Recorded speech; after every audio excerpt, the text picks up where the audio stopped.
البوست ده مجنني جدًا، وكل لمّا آجي أعمل الفيديو ده ما يعني الكلام ما بيربطش مع بعضه، بس هاعمله يعني هاعمله. أنا باتكلم على نوعيات البشر اللي بتمُر في حياتنا، وفي نوع منهم ربنا بيبقى مدّي له خيرات كتير جدًا وموسّعها عليه ومدّي له نِعَم كتيرة جدًا، اللهم ما بارك.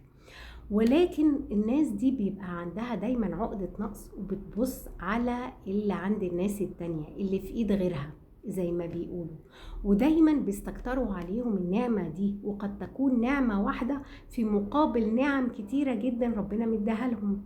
يعني مش يسيبوا الناس في حالها ويقولوا ربنا يبارك لهم ويتنعموا باللي عندهم، لأ، دايمًا بيبُصّوا في إيد الناس التانية، دايمًا باصين في حياة الناس التانية.